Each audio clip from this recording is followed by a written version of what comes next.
Upstream Media.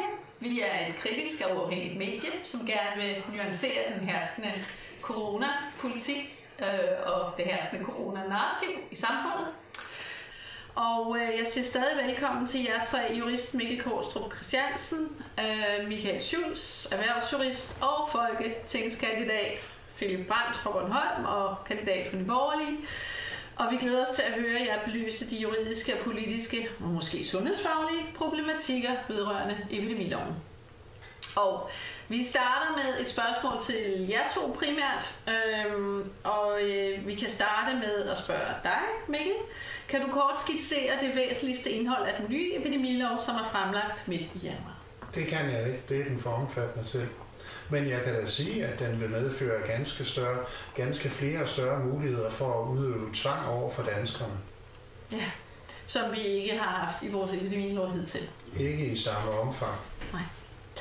Michael Schulz? Ja, men jeg er da bekymret over, at man vil forsøge at få relativt harmløse sygdomme som influenza og også covid-19 over i samme gruppe som Ebola for eksempel. Altså liste A sygdomme kommer de over i, hvor de tidligere var i liste B. Det er problematisk, og så indfører man et nyt begreb, der hedder samfundskritisk sygdom. Der er mange, der tror, at hvis man er kritisk over for systemet, så kan de komme og hente en. Det er jo helt forkert, men altså det betyder, at hvis der er en voldsom influenzaepidemi blandt socioassistenter, jamen så kan man iværksætte en masse tvangsforanstaltninger, og det er bekymrende. Det er helt klart bekymrende. Ellers kan jeg ikke supplere mere. Nej.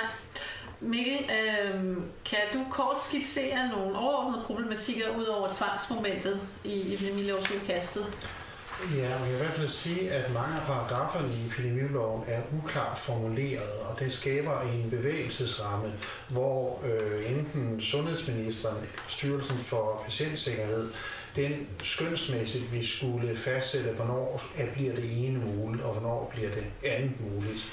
Og det er meget vanskeligt. Man kan se, hvordan regeringen allerede nu har omgået den type skønsmæssig vurdering, nemlig at den først spørger sundhedsmyndighederne, så giver sundhedsmyndighederne et svar, som regeringen ikke ønsker, og så befaler regeringen sundhedsmyndighederne, hvad de skal svare, hvilket de så gør under trussel om at blive fyret. Så man kan forvente, at det, der vil ske i fremtiden, det er det, hvor der er sådan en skønsmæssig ramme. Der vil regeringen sige, nu vil vi have, at det her skal ske, og så vil de have nogle lyde sundhedsmyndigheder, der vil gøre sådan som regeringen kræver. Og der vil de tiltage sig diktatoriske beføjelser over befolkningen, og de kan gennemføre, og det anser jeg for at være klokkeklart formål med den her epidemilov, de kan gennemføre en reelt fascistisk styreform.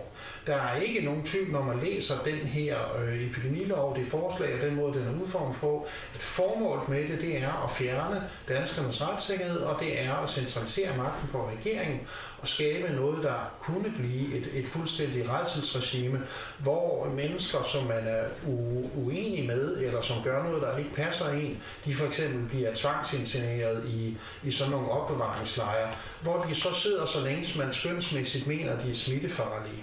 Og selve den der med at flytte sådan noget som influenza eller covid-19 fra liste B, som er sådan nogle almindelige, lidt farlige sygdomme, over til liste A, som er meget farlige sygdomme, som kan udbrede sig epidemisk, og som man decideret har en stor chance for at dø af, den er rablende vanvittig, og den strider mod enhver form for sundhedsfaglig og medicinsk mening. Jeg kan supplere med, at der jo allerede i Tyskland er opført og indrettet interneringslejre nu til folk, som man vil anse for at være potentielt smittet eller smittefarlige. Så det er ikke en teori mere i vores broderland. Nej, men altså, jeg vil godt supplere med, at et af de første lovforslag, der kom, der var der en kæmpe protest imod, at man skulle kunne tvinge folk til at blive testet. Og det indså regeringen, at det kom de ikke igennem med. Hvad gjorde man så? Man lavede et lovforslag nummer 102, der blev vedtaget til lov, at så kunne man flytte den regel over i arbejdsmarkedslovgivningen under Beskæftigelsesministeriet, og så kunne private virksomheder så få lov til at tvangsteste deres medarbejdere. Og det er jo en måde at udhule eller omgå epidemiloven på, som jeg finder dybt betænkelig som juridisk tænkende person. Ja, og det har vi også set med andre dele af den. Det kan vi komme tilbage til. Michael og siden Mikkel, mener I, at regeringen har lovhjemmel til at lukke samfundet ned? Og der tror jeg, at vi lige skal starte med at høre dig, Michael. Jeg undrer mig over det for et par uger eller 3 siden og begyndte at sætte mig ned og tænke, hvad er det for noget det her? Vi lukker butikker ned, vi lukker foreninger ned, vi lukker erhverv ned, og det gør vi på baggrund af en bekendtgørelse. Og så tænkte jeg, at den bekendtgørelse, den må vi hvile på et eller andet. Og den refererer så til epidemiloven. Og det vil så sige, at der må epidemiloven jo egentlig danne retsgrundlag for bekendtgørelsen, fordi bekendtgørelsen står under loven. Og hvis man kigger på formålet med epidemiloven, hvis vi gør det meget, meget kort og præcist og kontant, så har vi en lov, der giver samfundet adgang til at iværksætte interventioner, hvis der kommer de her alment farlige sygdomme, som reelt kan slå mange mennesker ihjel. Så kan man indføre nogle tvangsforanstaltninger, og den mulighed har man haft i epidemiloven helt tilbage i tiden. Det er ikke noget nyt. Udgangspunktet det er, at man kan iværksætte kraftige restriktioner og interventioner over for de alment farlige sygdomme. Der er sådan en undtagelse i paragraf 10, hvor man også skal gøre det mod de sygdomme, som bare er smitsomme eller overførbare, som man siger. Liste B-sygdomme, hvor covid-19 er i sammen med influenza. Og der er der krav til, at sygdommen skal være underrettet, og den skal have en stor udbredelse. Det ved vi i dag, et år efter, at det havde covid-19 ikke.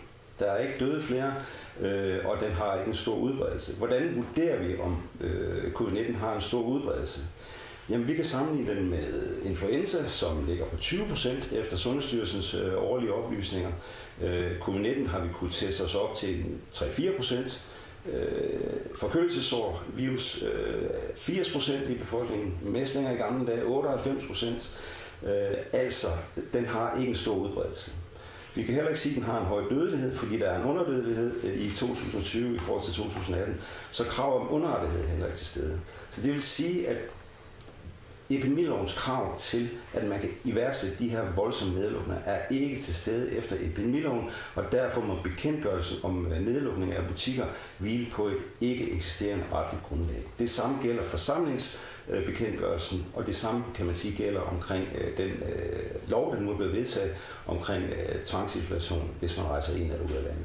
Ja, og forsamlingsbekendtgørelsen, altså forsamlingsforbud over 5 personer, husstand plus 5 personer. Yes. Ja.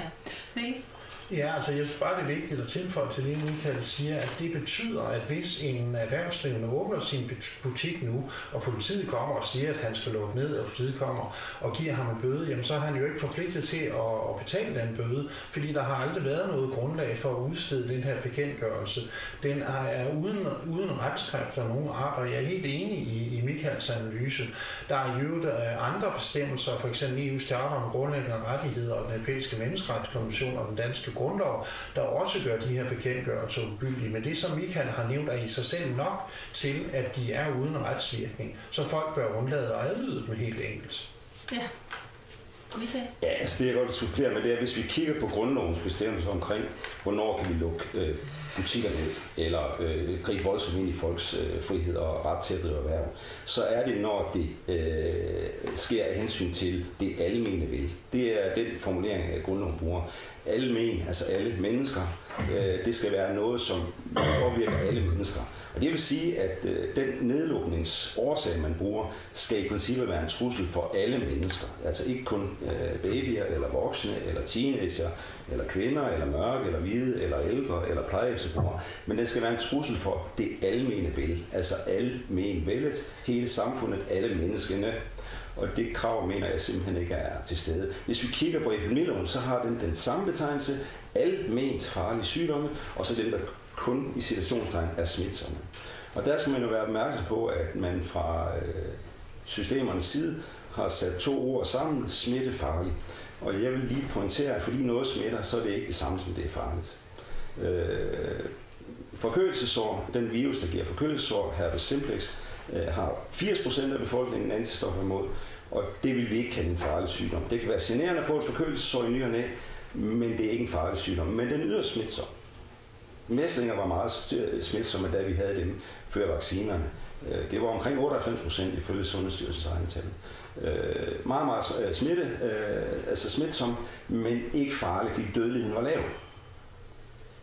Ja.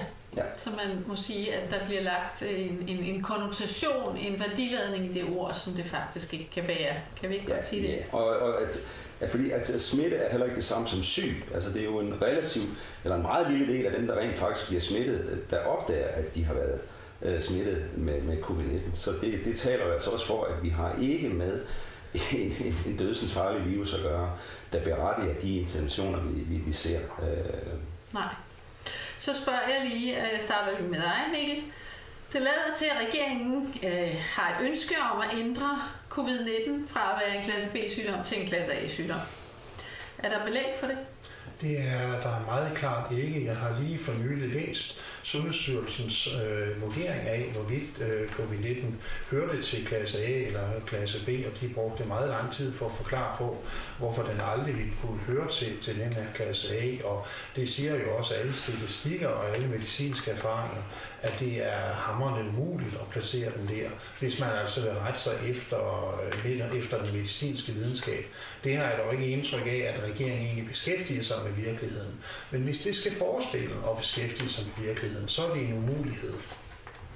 Michael? Ja, altså jeg vil også supplere, nu er jeg jo også fysioterapeut og har en yderligere lægecertificeret sundhedsfaglig uddannelse.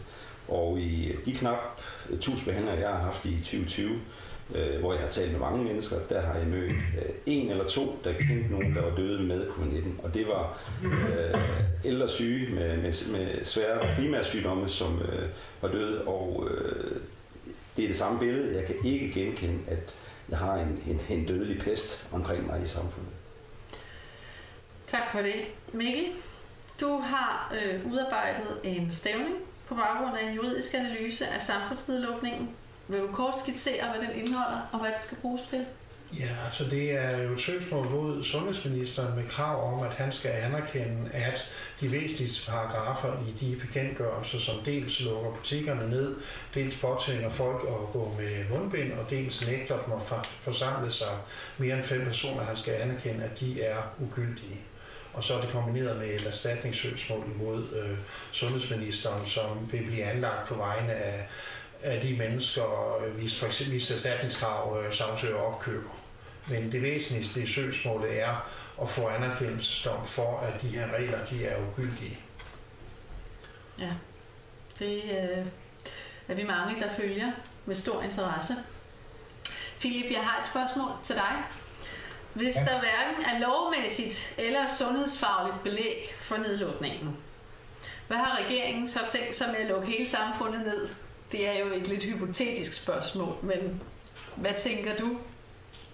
Ja, det må guderne vide. Altså, det kommer an på, hvor stramt man har skruet sølvpapirshatten på, hvad man vil svare på det. Fordi jeg synes, at de to andre herres sundhedsfaglige redegørelse efterlader jo, eller burde efterlade de fleste med lidt omløb i hovedet. Med en mærkelig fornemmelse af, at der er nogle ting, der ikke hænger helt sammen her. Og man burde vel også vække til eftertanke. Man burde vel også som oplyst og normalt tænkende menneske, og måske endda politiker, hvad ved jeg, stille sig selv det spørgsmål, jamen hvorfor i alverden hører man ikke nogle redegørelser fra den type eksperter, eller hvorfor hører man ikke den faglige vinkel på de spørgsmål, som vi jo dagligt ser behandlet i vores mainstream-medier. Man kan jo dårligt tænde sit fjernsyn uden fra morgen til aften og blive bombarderet med alle mulige rædselsvinklinger af denne her såkaldte pandemi, som vi alle sammen ligger underdrejet af til synligheden. I hvert fald hele vores samfund ligger underdrejet af den her pandemi. Ikke? Jeg synes, det vil være sundt for debattens skyld og for nuancerne at få belyst alternative faglige vinkler på, hvad det egentlig er, vi får smidt i hovedet hele tiden, for det virker ekstremt ensidigt. Og det er farligt for debatten, det er farligt for den retning, vores samfund udvikler sig i. Det er farligt for oplysningsniveauet. Jo dårligere belysning, jo dårligere oplysning der er i et samfund, desto lettere vil det jo være at kontrollere folk. Det så vi også for 80 år siden i syd for grænsen. Og vi så også konsekvenserne af det. Ja, det er sandt. Michael Schultz, nu har covid været i samfundet i snart et år. Hvor er vi i forhold til at have opnået flokimmunitet? Ja, det er jo et fantastisk godt spørgsmål. Jeg kan kun gætte, men altså, hvis vi skal forstå det her, så er vi lige nødt til at tage en kort snak om, hvordan kroppen egentlig reagerer på viruser, og hvordan vores immunsystem virker. Og det tror jeg godt, vi kan klare på et minut. Det er sådan, at vores immunsystem har mindst to måder, det virker på. Vi har en del af immunsystemet, som virker altid, og som virkede, da vi lå i en mors mave, og som bliver ved at virke resten af livet. Det kalder vi det primære, eller det medfødte immunsystem. Der kan også kaldes det innate immunsystem med fin medicinsk ord. Men det virker altså altid. Der er nogle celler, der hedder makrofager, som løbende og dagligt slår virus ihjel, der kommer ind i kroppen. Når vi så bliver født, kommer ud af mors mave, så kommer vi i kontakt med omverdenen. Og der bliver det adaptive, eller det sekundære immunsystem aktiveret. Og det bliver aktiveret, når vi ammer. Vi får antistoffer fra moderens brystmælk ind i kroppen. Når vi rører ved vores mors hud og sutter på fingrene, får streptokok-bakterier ind i kroppen osv. Og det her adaptive eller tilpasningsdygtige immunsystem, det kalder vi også det specifikke immunsystem. Det er simpelthen, det danner antistoffer igennem vores liv mod specifikke viruser og deres mutationer. Så der er to forskellige måder, immunsystemet virker på, men det er kun det adaptive immunsystem, hvor der bliver dannet antistoffer. Det vil sige, at vi kan godt have mødt en virus gentagne gange, uden at have opdaget det, og så, kan klare det, kan man sige. Men hvis vi bliver svækket, eller hvis vores immunsystem mangler visse næringsstoffer, så kan vi få alvorlige infektionsforløb, eller endda dø af dem. Og der vil jeg nævne et meget interessant studie. Der har været forsket på det her i 60-70 år. Forskningen er gammel, og den konsistens, og den siger det samme. Men for 10 år siden kom der et meget spændende studie fra Københavns Universitet, en forsker, der hedder Carsten Geisler, som med hans team fandt ud af, at D-vitamin har langt større betydning for immunsystemet og infektionsrisikoen, end man hidtil har troet. Han skriver faktisk, at immunologibøgerne skal skrives om. Kort fortalt, så sker der det, at når virus kommer ind i kroppen, og vores T-celler i det ene immunsystem, altså det adaptive immunsystem, skal aktiveres, så bliver det kun, hvis der er nok D-vitamin i blodet. For der sidder en D-vitamin-receptor på T-cellen, og hvis der ikke er nok D-vitamin i blodet, så bliver den her dræbercelle simpelthen ikke aktiveret. Og så får vi de her slemme infektionsforløb. Og der vil jeg nævne, at der er især 3 grupper, som har problemer med D-vitamin.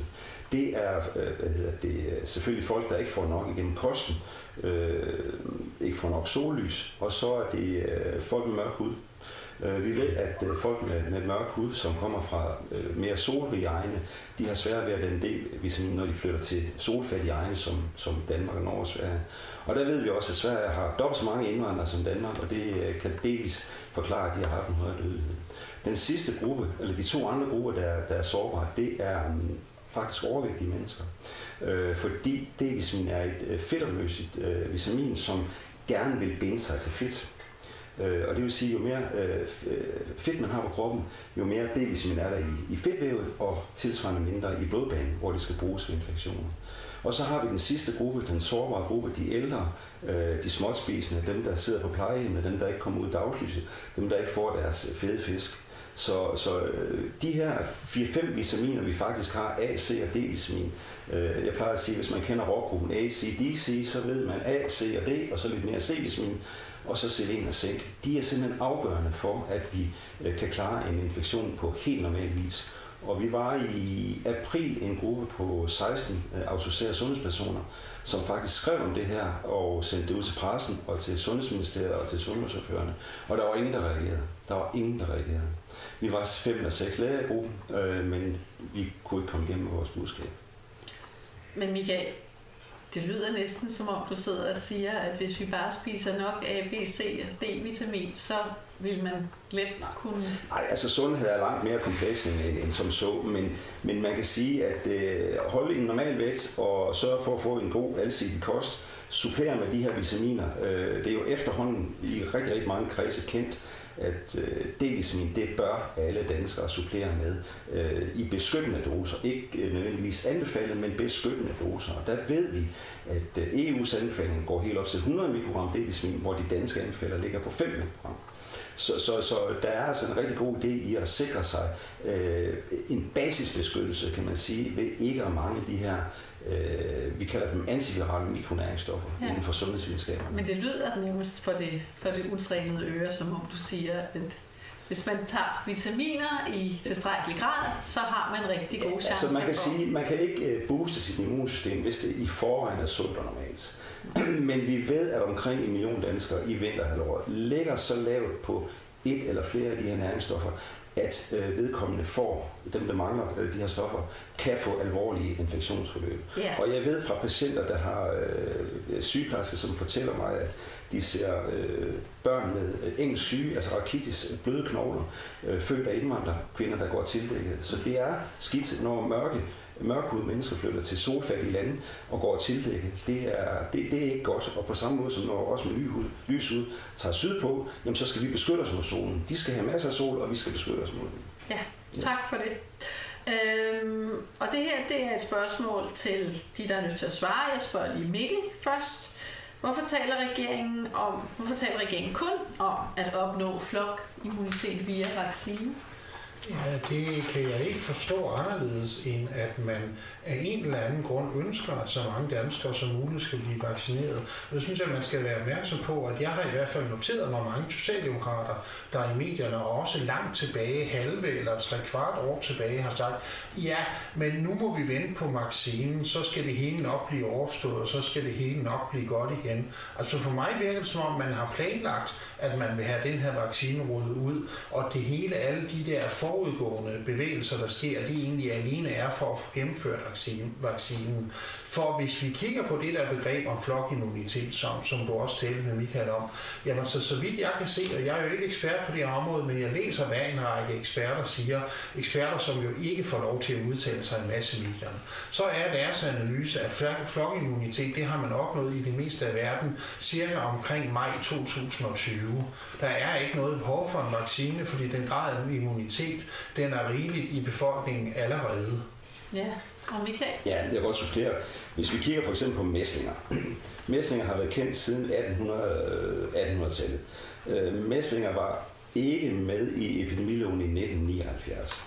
Enhver, der vil tjekke det, kan gå ind og Google, skrive epidemiloven og skrive 1979. Ingen mæslinger, ingen røde hunde, ingen forårssyge. Man anså simpelthen ikke de her småbørnsinfektioner for farlige sygdomme dengang.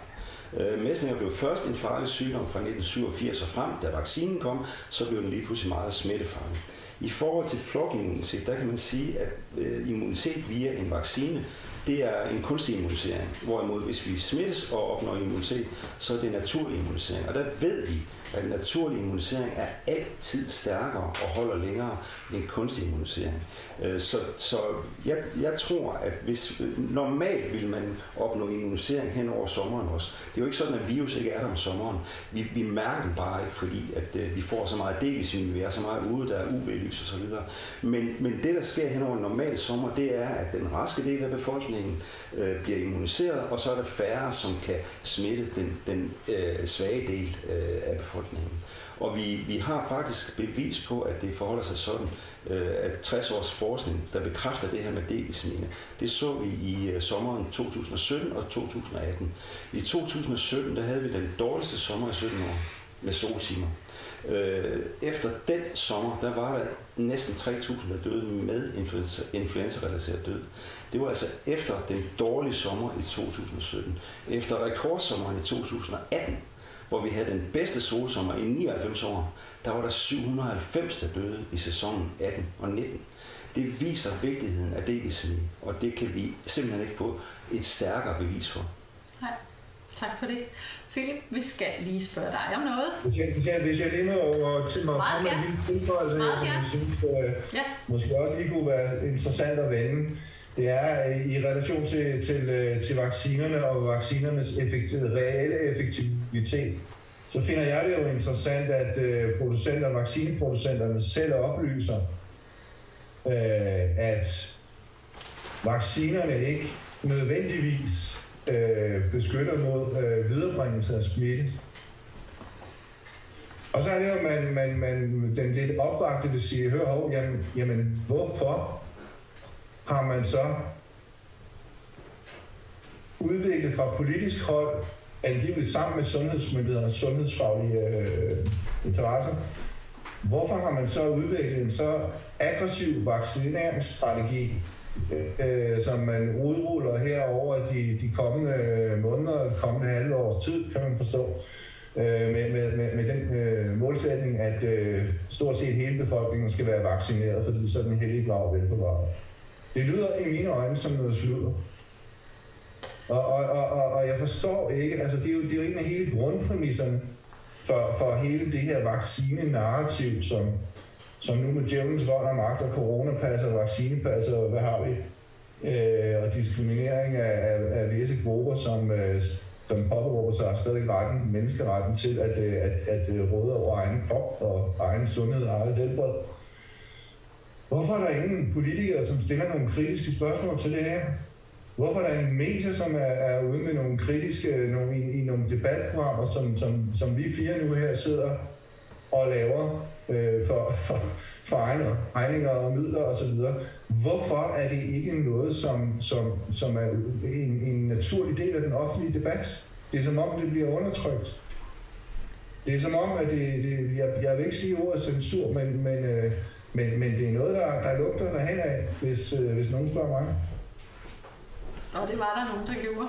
Tak, Philip. Michael? Jeg vil gerne lige slå fast, at vaccination, det er medicinering af raske mennesker. Det skal vi lige huske. Vaccination, det er medicinering af raske mennesker. Når vi udvikler medicin til syge mennesker, så er der meget store og skrappe krav, siger man. Der burde man jo egentlig tænke, at når man udvikler medicinering til raske mennesker, så burde kravene være 100 gange eller 1000 gange så store. Noget, der har slået mig i hele det her spil her, det er, at vi har haft skiftende regeringer igennem mange, mange år, der fra tid til anden har talt om ældrebyrden, om at det blev et problem, at vi blev flere og flere ældre, osv. osv. Jeg ved, at Ældresagen i slutningen af 2019 kritiserede den nuværende regerings finanslovforslag for at være for slap i forhold til de ældre, og der blev skåret ned på hjemmehjælpen til de ældre hjemmeboende osv. Og nu skal vi lige pludselig, hele samfundet skal rette sig ind efter de ældre og de svageste. Det virker mildest talt selvmodsigende. Ja.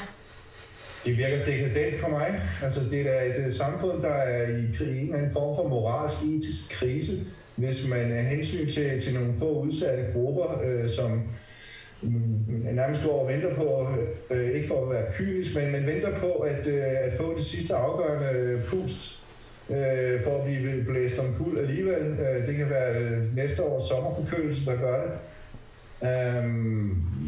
Hvis man er hensyn til de meget specifikke og ret skæve grupper, sætter hele samfundets fremdrift og fremtid over styr. Altså det virker fuldstændig skævt proportionalt på mig i hvert fald. Man kan i hvert fald tale om, at der er en eller anden form for kontradiktion eller kognitiv dissonans i forhold til den økonomiske prioritering de foregående år. Og så på, hvor vigtig den lille gruppe er nu. Det kan men også på de store grupper af befolkningen, som bare bøjer nakken og tager mundbindet på og holder deres kæft og retter ind. Hvor er det folkelige oprør? Vi ser enkelte sporade, som holder demonstrationer og klinger klonker og hvad det hedder osv. Men ikke noget samlet. Altså det er jo kun fragmenter. Selvfølgelig skal det starte sådan nogle ting med fragmenter, men hvorfor er der ikke en massiv folkelig modstand? Jeg oplever modstanden dagligt, når man kommer ind på livet af folk i min butik, hvor jeg taler meget med folk, og de ved godt, hvad jeg står for, og de ved godt, de kender mine holdninger. Nogle de ligefrem nysgerrige efter, hvad mener du om det og så videre. Og jeg er heller ikke kendt for at være en, der er bleg for at tage bladet fra munden. Og det er der mange, der finder befriende, fordi at hos mig i min butik, i det lille beskyttede rum, vi har der kan de sige deres mening, og der kan vi få en diskussion om tingene, og der er det går mig på, så bagefter, det glæder mig selvfølgelig, at de så åbner op for posen, men bagefter vækker det også til eftertanke hos mig i hvert fald, at det bekymrer mig, altså få går rundt med de her tanker om, at der er et eller andet helt skørt på færre, Men man går ikke ud offentligt, ligesom man går og putter med det, og man går ikke ud offentligt og diskuterer med naboen hen over hækken, eller sidemanden nede i køen i Netto. Nej, det kan man jo man er også lidt hæmmet af den offentlige samtale med de her forbandede mundbind, for eksempel. Ikke? Jo. Mikkel, du havde en kommentar? Ja, altså jeg ved ikke, om regeringen direkte påstår, at den her nedlukning, den er for at beskytte de ældre, men altså statistikkerne viser naturligvis, at du kan kun dø med den her coronavirus, hvis du er rigtig, rigtig gammel. Og dem, der de facto dør af dem i Danmark, de har sådan en gennemsnitsalder på ca. 82 år. Det vil sige, at de har levet længere end det, der er gennemsnitslevealderen i Danmark. Og ville derfor statistisk set jo nok være døde af enten influenza eller noget andet ret kort tid efter. Så det er nok heller ikke kvalitetsleveår, der tages fra dem, fordi hvis man er så svækket, at man kan dø af den meget milde infektion, der følger af den her coronavirus, jamen så har man det ikke så godt i forvejen. Så i hvert fald i det her narrativ, så tager man beskytter måske 2-3 uger af et menneske, hvor det menneske ligger i dyb lidelse med kræft eller en eller anden varig sygdom. Og for at beskytte det menneske, der tager man så livet for en række meget yngre mennesker, som ikke får lov til at ånde frit, og ikke får lov til at skabe nogle værdier til fordel for samfundet. Det er næsten så vanvittigt, som det kan blive. Tak for Mikkel. Og Michael? Ja, altså jeg vil sige, at det er gået op for mig det her sidste års tid, at politikerne har fundet ud af, at virus muterer. Det er en helt ny erkendelse for dem, og at vi rent faktisk skal dø på et tidspunkt. Der er ikke noget nyt i det, vi ser. Altså det er helt normalt, at 80-85-årige falder og brækker hoften, kommer ind. Kirurgen vurderer, om patienten kan tåle morfin, eller der skal lokalbedøvelse til. Patienten overlever operationen, gudskelov, i mange tilfælde, de fleste måske endda, men nogen får en streptokokkinfektion bagefter, nogen får en campylobacter, eller en E. coli-bakterie, eller en A-influenza, eller en B, eller en rhino, eller en adenoinfluenza, eller en victoriastamminfluenza, eller covid-19. Og nogen dør, og nogen overlever. Sådan er afslutningen på livet, og det er vi nødt til at forholde os til. Det kan ikke nytte noget, at vi tror, at døden er en konspiration, men at vaccinen giver evigt liv, fordi det er altså ikke sådan tilfældet er.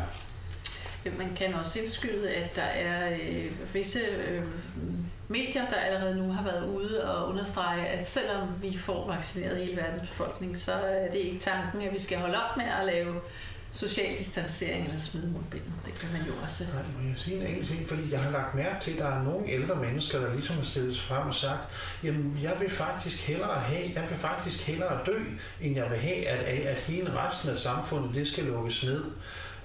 Og hvis regeringen siger, at den gør det her for at beskytte de ældre, så må man sige, at det er simpelthen løgn, fordi de ældre ønsker det ikke. Det er en vigtig pointe.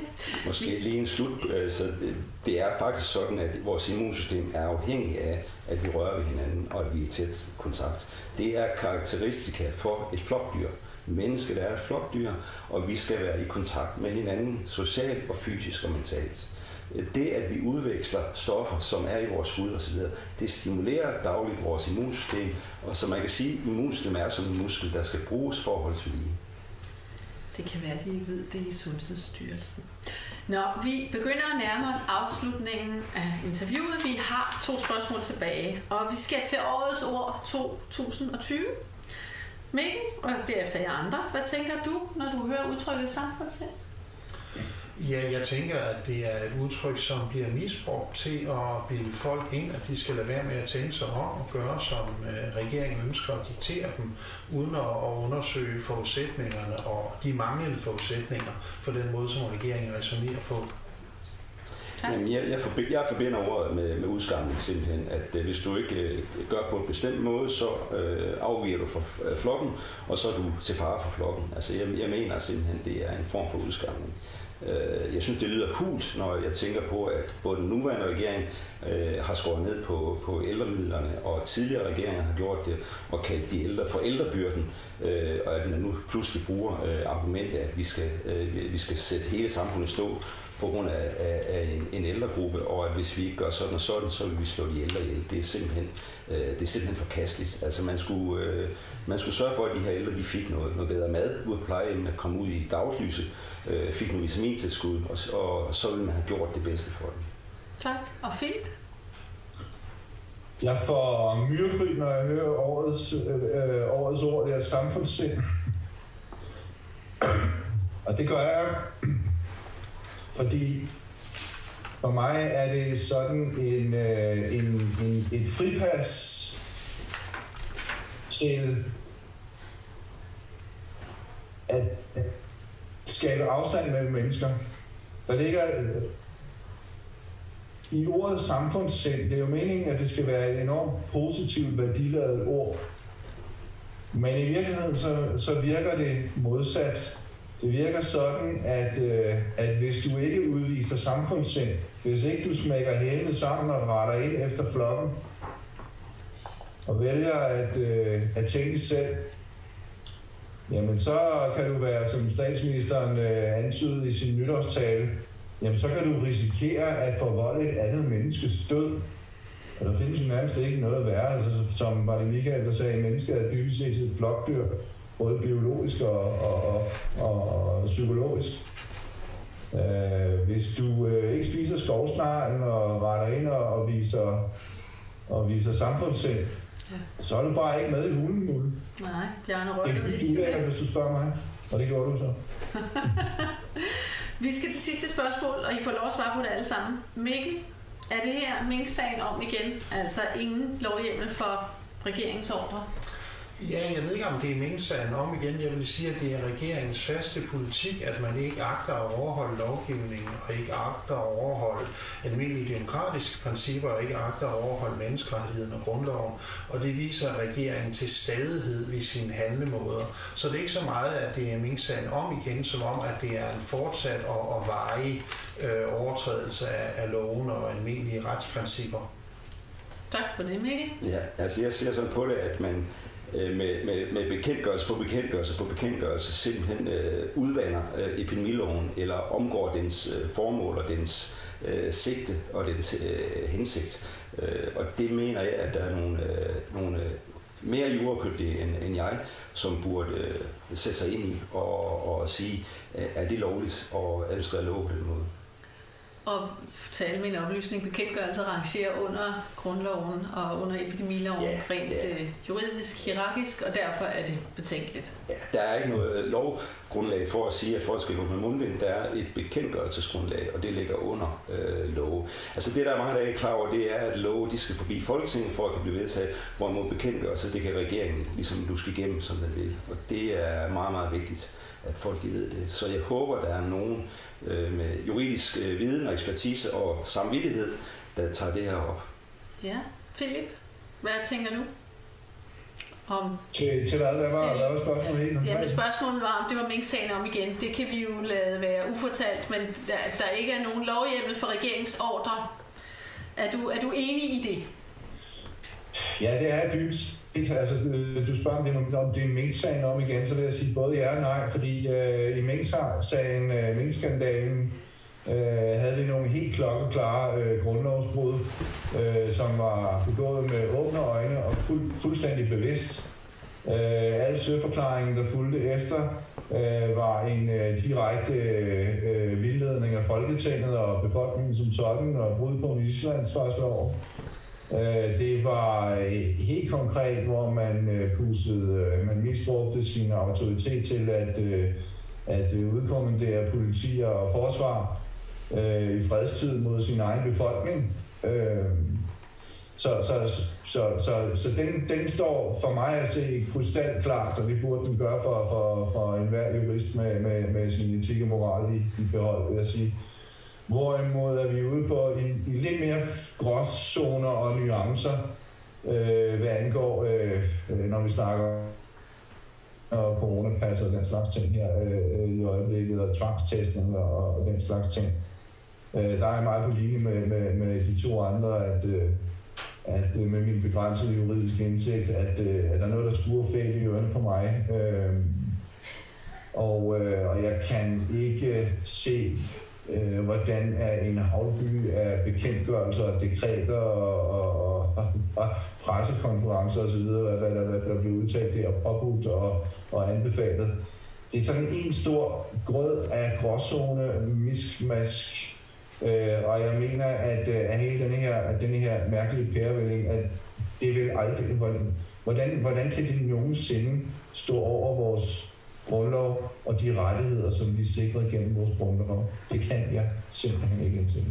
Nej, det kan jeg godt forstå, at du ikke kan. Michael? Jamen, jeg ved, at UNESCO har et regelsæt, hvor at vaccination mod en persons vilje er nævnt som er ulovligt. Og der er en anden europæisk institution under altså EU, som jeg ikke kan huske navnet på, men som siger det samme i paragraf 7 stykke 2, tror jeg. Altså, kan du huske, hvad den hedder? Ja, det er nok Oviedo-konventionen. Nej, så er der en mere. Den kender jeg ikke, og så er der en mere. Men der er mange regler. Den type Europaparlamentet har jo også, eller det var Europarådet, der for nyligt udtalte, at man skulle ikke og måtte ikke forsøge at tvinge folk til at blive vaccineret, og man skulle ikke og måtte ikke foretage nogen som helst form for diskrimination i forhold til folk, hvis de af den ene eller den andens årsag ikke blev eller ikke ønskede at blive vaccineret. Og det samme følger af en ret stor mængde traktater, og i hvert fald af EU's charter om grundlæggende rettigheder, men sådan set også af den Oviedo-konvention, jeg har nævnt. Begge de to traktater, de er bindende for Danmark, følger jo det samme af den danske sundhedslov.